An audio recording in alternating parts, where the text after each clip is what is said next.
नमस्कार, अपना उत्तर प्रदेश में आप सभी का स्वागत है। मैं हूं आपके साथ सृष्टि शुक्ला। रुक कर लेते हैं खबरों का। गोरखपुर के गोरखनाथ थाना के समक्ष स्थित मनोकामना सिद्ध श्री राम जानकी हनुमान मंदिर के ब्रह्मलीन महंत प्रेमदास महाराज की श्रद्धांजलि सभा शुक्रवार को श्रद्धापूर्वक आयोजित की गई। ब्रह्मलीन महंत को श्रद्धा सुमन अर्पित करने मुख्यमंत्री योगी आदित्यनाथ गोरखनाथ मंदिर पहुंचे। उसके बाद सीएम योगी आदित्यनाथ ब्रह्मलीन महंत प्रेमदास महाराज की श्रद्धांजलि समारोह में शामिल हुए, जहां उन्होंने महंत को श्रद्धांजलि अर्पित की। आपको बताते चले कि बीते 10 अप्रैल को श्री रामनवमी के दिन महंत रामदास महाराज का निधन हो गया था। महंत रामदास श्री मनोकामना सिद्ध श्री राम जानकी हनुमान मंदिर के महंत थे। उनका अंतिम संस्कार अयोध्या में श्रद्धा के साथ हुआ था।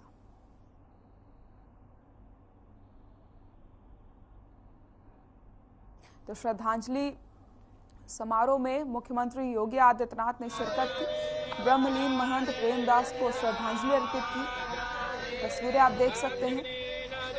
9वीं को महंत का निधन हो गया था।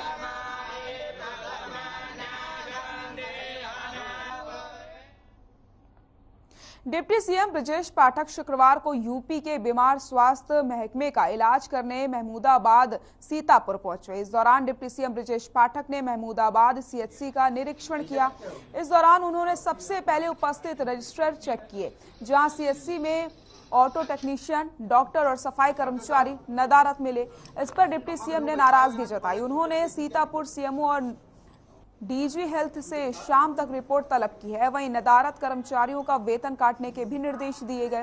वहीं सीएचसी परिसर में लगे वाटर कूलर में पानी ही नहीं आ रहा था। डिप्टी सीएम ने आरओ के बारे में पूछा तो आरओ में भी पानी नहीं आ रहा था, जिसके बाद आरओ का कनेक्शन नहीं मिला तो फिर सीएचसी अधीक्षक की क्लास लगाई गई।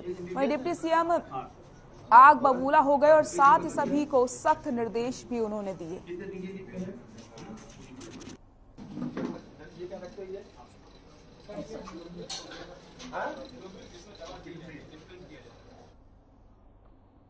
ग्राम विकास राज्य मंत्री विजय लक्ष्मी गौतम अयोध्या पहुंची, जहां अधिकारियों की कार्यशैली पर उन्होंने कहा कि अधिकारी कर्मचारी सभी सरकार के तंत्र हैं। सभी अधिकारी कर्मचारी जानते हैं कि प्रधानमंत्री मुख्यमंत्री 24 घंटे काम कर रहे हैं, वैसे अधिकारी भी काम कर रहे हैं। मुख्यमंत्री के सामने लगातार 10 से 15 दिन में प्रेजेंटेशन चलती है। 6-6, 7-7 घंटे बैठक हो रही है। जिस तरह से सरकार चाहती है उसी तरीके से अधिकारी कर्मचारी काम करेंगे। जो अधिकारी कर्मचारी सरकार की मंशा के अनुरूप काम कर रहे हैं उन्हें सुधारा जाएगा। विजय लक्ष्मी गौतम ने कहा कि केंद्र सरकार व राज्य सरकार की सभी कल्याणकारी योजनाओं को समाज के अंतिम व्यक्ति तक पहुंचाने का लक्ष्य है। आगे भी इसी तरीके से अधिकारियों की ओर से काम किया जाएगा।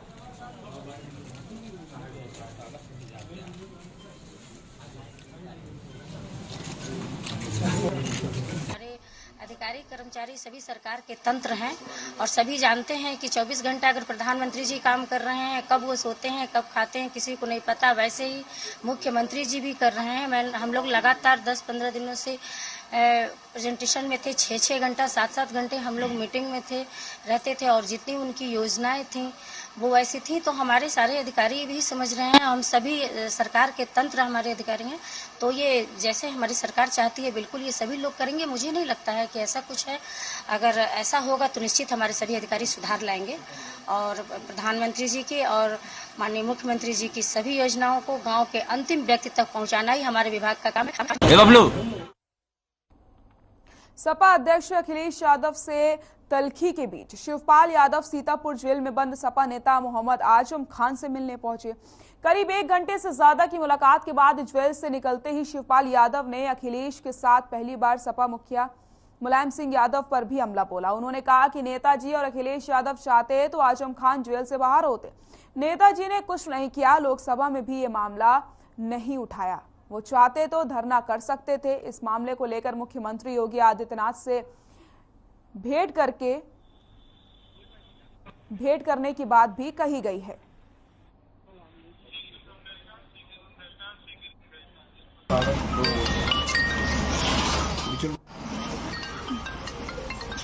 तो वाइट लौट के देंगे।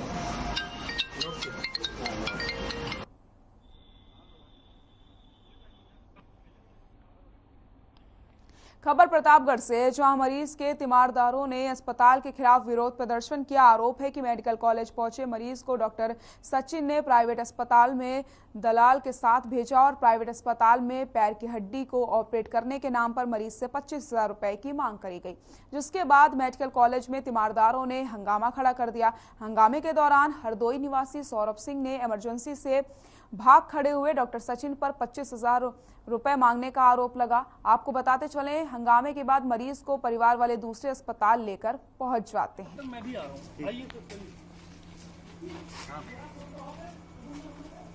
हाँ, शुभम का है। वो चाय पीने गए। मैं यहाँ बारात में आया था, मेरे मामा जी के लड़की की बारात थी। तो मेरे मौसी का लड़का डांस कर रहा था, उसका पैर स्लिप हो गया तो उसका पैर डिसलोकेट हो गया। तो हम यहाँ पे लेके आए, डॉक्टर सचिन थे। कहाँ पे लेके आए? सरकारी अस्पताल में। डॉक्टर सचिन से कोऑर्डिनेट किया, हमने कहा सर ऑपरेट हो जाएगा, तो उन्होंने बोला हाँ ऑपरेट हो जाएगा, आप एक्सरे करा लीजिए, ऑपरेट हो जाएगा। तो उन्होंने बोला, एक बंदा बुलाया, बोला इसके साथ चली जाइए, एक्सरे कर देगा। हम यहाँ से लगभग 500 मीटर दूर लेके गए, उसको उठा के वहाँ एक्सरे करवाया। एक्सरे करवाने के बाद एक्सरे वाले बंदे ने बोला उसको ऊपर शिफ्ट कर दीजिए, डॉक्टर साहब आ रहे हैं। तो मैंने कहा डॉक्टर साहब यहाँ बैठते हैं क्या? उसने बोला वो आ जाएंगे, यहीं ऑपरेट कर देंगे। हमने कहा ठीक है भाई, हमें कोई दिक्कत। अब डॉक्टर साहब आए तो डॉक्टर साहब बोला कि ऐसा है, इसकी ये डिसलोकेट हो गई, तार पड़ेगा फलाना ढिमाका। तो मैंने कहा कितना चार्ज लगेगा? बोले 25,000 रुपये। मैंने कहा 25,000 रुपये आपको पहले बोलना चाहिए था डॉक्टर साहब, मैं तो गवर्नमेंट हॉस्पिटल में किस लिए आया? 25,000 दोनों होते तो मैं प्राइवेट हॉस्पिटल में नहीं जाता। तो बोले यहाँ तो 25,000 ही पड़ेंगे, ज्यादा हो तो आप प्लास्टर करवा लीजिए, 2,500 रुपये में प्लास्टर हो जाएगा। प्लास्टर के भी 2,500 रुपये बताए। मैंने तो यहाँ पे सरकारी अस्पताल में जो बैठे थे डॉक्टर, उन्होंने सचिन कॉन्ट्रैक्ट में है, पता कर सकते हो। अभी मैं उनके साथ बहस भी कर चुका हूँ काफी। तो फिर मैंने कहा ठीक है। अब यहाँ आया तो बोल रहे, मैंने कहा सर अगर ऐसी बात थी, आपको प्राइवेट में ही उसको ऑपरेट करना था तो मुझे बता देते, मेरे पेशेंट का 2 घंटे आपने क्यों बर्बाद किया? मैंने यहाँ के जो वो है हेड एचओडी है, शायद जो भी है, दीपक, क्या नाम है, दीपक, हाँ, प्रिंसिपल, उनको फोन किया, प्रिंसिपल को। मैंने कहा सर सचिन ऐसा ऐसा कर रहे हैं। तो बोले आप सुबह फोन कीजिए, मैं आउट ऑफ स्टेशन हूँ। तो मैंने कहा सुबह तो मैं चला ही जाऊंगा सर, मैं तो बारात में आया हूँ, मैं यहाँ कोई परमानेंट रेजिडेंट थोड़ी ना हूँ। बोले नहीं आप सुबह फोन कीजिए, इसके समय मुझे क्यों फोन किया? सड़क हादसे में लगातार बढ़ोतरी होने की वजह से लगातार समस्याएं बढ़ती चली जा रही हैं। जो आपको बताते चलें, जिस तरीके से लगातार अयोध्या का एक मामला सामने आया, जहां बारात से लौट रही एक कार शारदा सहायक नहर में गिर गई, जिसमें 3 लोगों की मौत हो गई, 2 गंभीर रूप से घायल हो गए। घायलों का जिला अस्पताल में इलाज चल रहा है। आपको बताते चलें कि मरने वाले और घायल अंबेडकर नगर जिले के रहने वाले हैं। मामला थाना पूरा कलंदर क्षेत्र का बताया जा रहा है, जहां पर जिला अस्पताल में जांच के दौरान डॉक्टरों ने अतुल पांडे, श्रवण कुमार पांडे, रविशंकर पांडे को मृत घोषित कर दिया। वहीं अन्य 2 घायलों का इलाज अस्पताल में चल रहा है। हादसे के बाद से ही परिजनों का रो रो करके बुरा हाल है।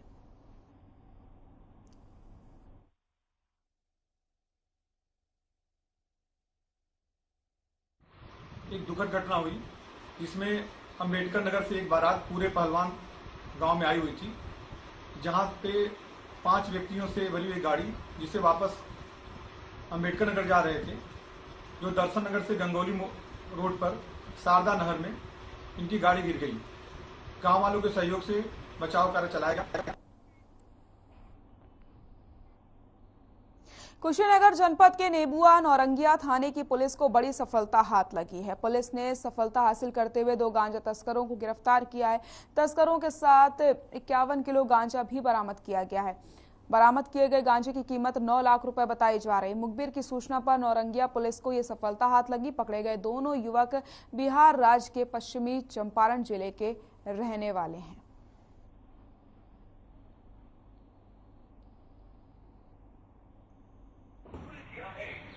ये पूरा गाड़ी में पूरा भरा हुआ है। कुशीनगर क्षेत्र के अंतर्गत थाना नेबुआ नौरंगिया ने एक सराहनीय कार्य करते हुए अंतर्राज्यीय गांजा तस्कर के एक गिरोह का भंडाफोड़ किया है। इसके 2 अभियुक्तों को गिरफ्तार किया गया है, जिनके नाम प्रेम यादव और अशोक चौधरी हैं।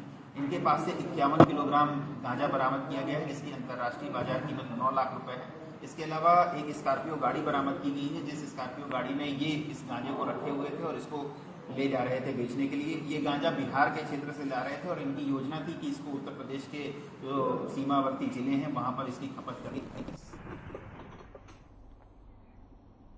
मोहनलालगंज के उप जिलाधिकारी की अध्यक्षता में आपूर्ति निरीक्षक एएसएस मैनेजमेंट और बाट माप इंस्पेक्टर ने पेट्रोल पंपों का औचक निरीक्षण किया। ये निरीक्षण नाप और गुणवत्ता के मानक जांचने के लिए किया गया। कमिश्नर के आदेश के बाद लखनऊ जिले में अभियान चलाकर 5 मई तक सभी पेट्रोल पंपों की जांच कराई जाएगी। गोसाईगंज के पेट्रोल पंपों में नाप और गुणवत्ता के मानक पूरी तरीके से सही पाए गए।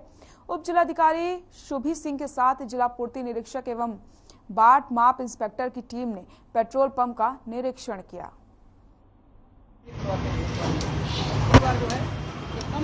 ये अभी कमिश्नर सर की तरफ से आदेश हुआ है कि जिले के जितने भी सभी मंडल क्षेत्र के जितने भी पेट्रोल पंप हैं उनकी क्वालिटी और क्वांटिटी का निरीक्षण किया जाए। तो आज यहाँ पे हम लोग आए हुए हैं। यहाँ पे जो तहसील क्षेत्र में जितने भी पेट्रोल पंप हैं तो उसमें से ये संकल्प फिलिंग स्टेशन है जहाँ पे जांच की गई और सारी चीज़ें ठीक पाई गई निरीक्षण।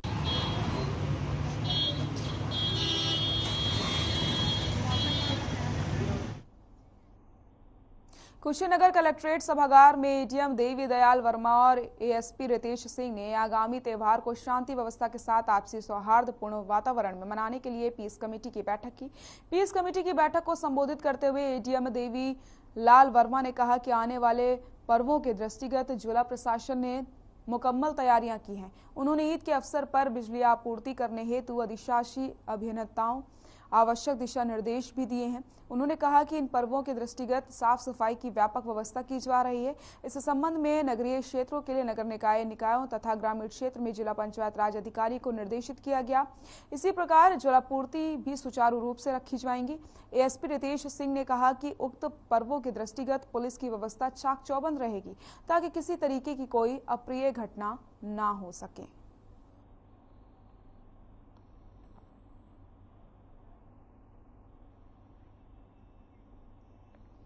लखनऊ में पूर्वोत्तर रेलवे मंडल कार्यालय में 67वें रेल सप्ताह समारोह का आयोजन किया गया। इस मौके पर उत्कृष्ट काम करने वाले 163 रेल कर्मचारियों को सम्मानित किया।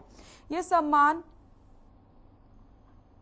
मोनिका अग्निहोत्री ने कर्मचारियों को दिए। इस मौके पर कार्यक्रम की प्रस्तुति भी दी गई।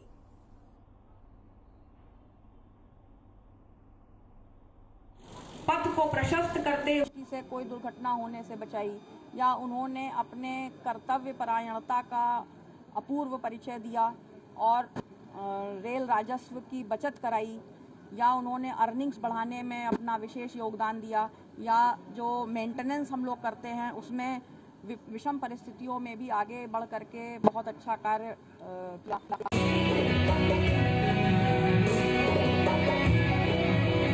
गाड़ी संचालन में अपना महत्वपूर्ण आप सभी देते रहेंगे, ऐसा मेरा 20 किलोमीटर का सफर पूरा करने वाली ट्रेन रेलवे कर लेते खबरों का। यूपी में भी कोरोना का ग्राफ लगातार बढ़ता चला जा रहा है। कानपुर शहर से लगे हुए जनपदों और नगर में कोरोना से ग्रसित मरीजों के आंकड़े में बढ़ोतरी हो रही है। कोरोना की चौथी लहर की दस्तक ने लोगों के दिल में दहशत बना दी है। इस महामारी से निपटने के लिए कानपुर प्रशासन ने अपनी तैयारियां पूरी कर ली हैं। प्रदेश में बढ़ते हुए कोरोना केसों को ध्यान में रखते हुए स्वास्थ्य विभाग ने सभी अस्पतालों में अलर्ट जारी कर दिया, जिसके तहत सभी सरकारी अस्पतालों और मेडिकल कॉलेजों में पूरी तैयारी रखने को कहा गया। वहीं कानपुर की जिलाधिकारी नेहा शर्मा ने बताया कि शहर में जो वार्ड बनाए गए थे और CCC कंट्रोल रूम पहले से ही तैयार हैं। प्रदेश के अन्य जिलों में कोहराम मचा देखते हुए कोरोना को देखते हुए कानपुर के सरकारी अस्पताल उर्सला में विशेषज्ञों ने तैयारियां कर ली हैं। इसी के साथ जांच की व्यवस्था, बेड और दवाओं के बीच पर्याप्त व्यवस्थाएं अस्पताल प्रशासन की तरफ से की गई हैं।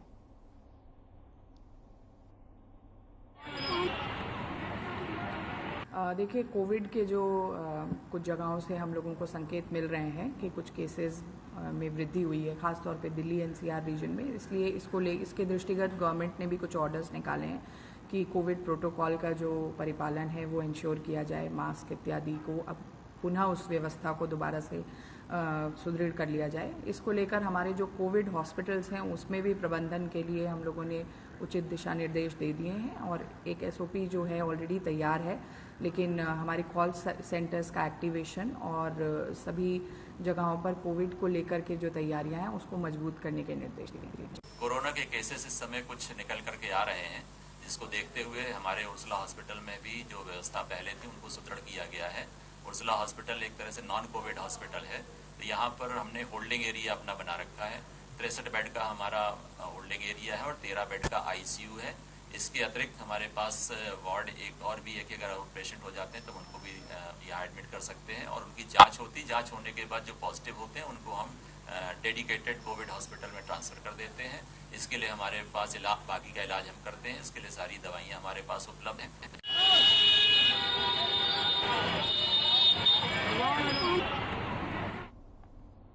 खबर मैनपुरी से है, जहां स्वाट टीम को सूचना मिली कि बिछिया रोड पर 2 लुटेरे किसी वारदात को अंजाम देने की फिराक में हैं। इस सूचना पर स्वाट टीम प्रभारी विक्रम सिंह टीम के साथ मौके पर पहुंचे और लुटेरों को बिछिया रोड माल गोदाम के पीछे घेर लिया। पुलिस से खुद को घिरता देख लुटेरों ने टीम पर फायरिंग शुरू कर दी। दोनों ओर से हुई फायरिंग में एक लुटेरा अनूप उर्फ अनुज पुत्र घनश्याम निवासी केरावली करहल के पैर में गोली लगने से वो घायल हो गया। वहीं स्वाट टीम के सिपाही रवि कुमार को भी गोली लगी है। मौके पर पहुंचे एसपी अशोक कुमार राय ने बताया कि पकड़े गए लुटेरे पर कई थानों में करीब 30 से अधिक आपराधिक मामले दर्ज हैं, जिसमें लूट, चोरी, हत्या शामिल है। वहीं लुटेरे पर 25,000 रुपए का इनाम भी घोषित था।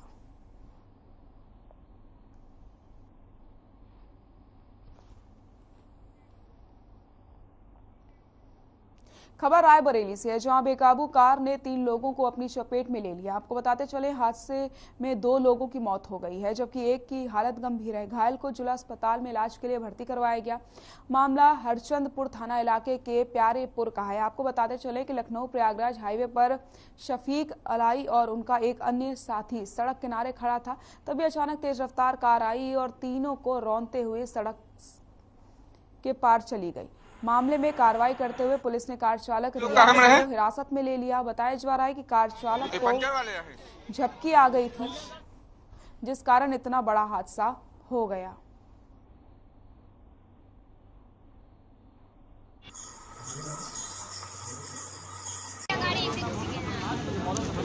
हाँ, हरचंदपुर सीएचसी से 2 पेशेंट रेफर आए थे। एक शफीक नाम का 25 ईयर का मरीज है, जिसको हेड इंजरी है और पैरों में, पेट में भी चोट है। इसका प्राथमिक उपचार करके भर्ती कर लिया गया है। सर्जन को बुलाया गया है देखने के लिए। और दूसरा अलई नाम का 45 ईयर का एक पेशेंट आया था, जो मृत अवस्था में आया था।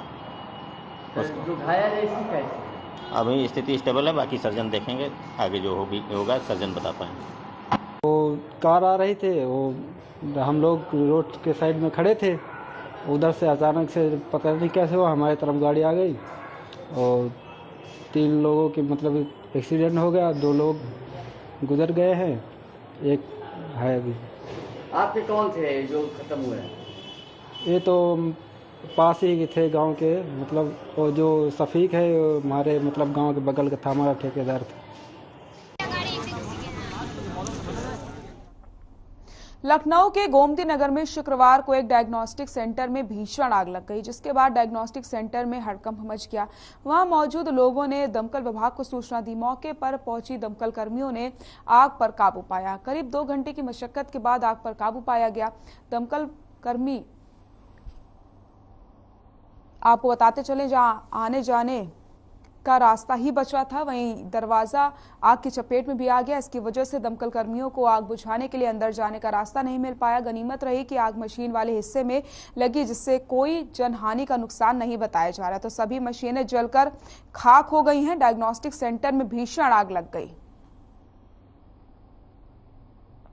राष्ट्रीय हिंदू मुस्लिम एकता मंच की ओर से ईरा गार्डन में कौमी एकता रोजा इफ्तार पार्टी का आयोजन किया गया। वहीं कार्यक्रम में मौजूद राष्ट्रीय स्वयंसेवक संघ के वरिष्ठ प्रचारक इंद्रेश कुमार ने कहा कि भारत एक ऐसा देश है जहां सभी धर्म मिलकर एक दूसरे के त्योहार, आयोजन और परंपराओं का सम्मान करते हैं। आगे उन्होंने कहा कि हिंदू मुस्लिम एक साथ बैठकर पवित्र रमजान महीने में रोजा इफ्तार कर रहे हैं।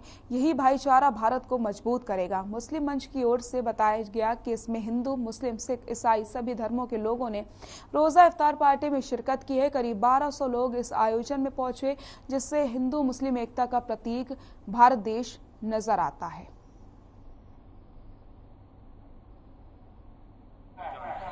और उसमें स्लीपर, ऐसा दुनिया के अंदर कोई भी अजीम देश नहीं है। इसलिए सारी दुनिया में एक ही गाना प्रसिद्ध है, सारे जहां से अच्छा हिंदुस्तान हमारा। ये ऐसा ही बना रहे, इसलिए जरूरत ये है कि जो आज तरह तरह के त्योहार मनाते हैं, उन त्योहारों के अंदर किसी भी त्योहार में दखल देना या उस पर हमला करना, इसको गुनाह करार दिया जाए। जन कल्याण कर रहे हैं और वो भी वहाँ पर गाता हुआ चलता है, नानक नाम चढ़ती कला तेरे बाने सब।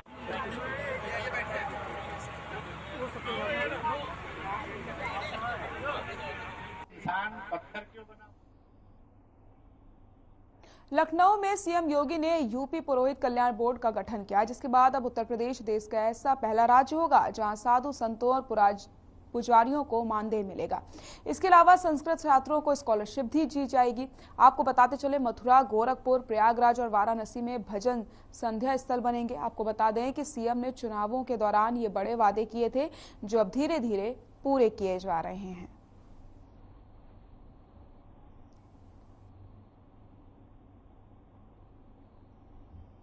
दिल्ली के जहांगीरपुरी सहित देश के अन्य राज्यों में भी अवैध निर्माण की आड़ में जो बुलडोजर चलाए जा रहे हैं, इससे कहीं न कहीं गरीब लोग भी प्रभावित हो रहे हैं। इसी सिलसिले में बीएसपी सुप्रीमो मायावती ने ट्वीट कर जानकारी दी। ट्वीट कर उन्होंने कहा कि सरकार को उन अधिकारियों के विरुद्ध सख्ती करनी चाहिए जिनके भ्रष्टाचार की वजह से ही अवैध निर्माण होते हैं।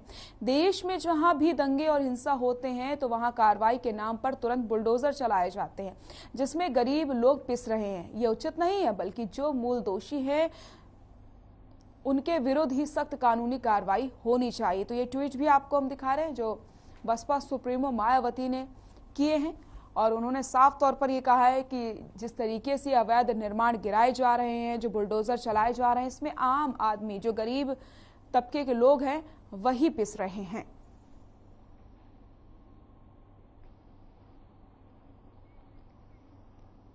प्रदेश में त्योहारों के दौरान कानून व्यवस्था कायम रखने के लिए मुख्यमंत्री लगातार कार्य कर रहे हैं। त्योहारों के मद्देनजर किसी तरीके से अव्यवस्था ना हो, इसके लिए मुख्यमंत्री ने अधिकारियों को सख्त निर्देश जारी किए। इसी कड़ी में लखनऊ में अपर मुख्य सचिव गृह अवनीश अवस्थी और अपर पुलिस महानिदेशक कानून व्यवस्था प्रशांत कुमार ने लखनऊ के चौक कोतवाली में पुलिस अधिकारियों के साथ बैठक की। बैठक के बाद पत्रकारों से बातचीत करते हुए अपर मुख्य सचिव गृह अवनीश अवस्थी ने कहा कि पुलिस प्रशासन उन सभी लोगों पर नजर बनाए हुए है जो प्रदेश की कानून व्यवस्था बिगाड़ने की कोशिश में है।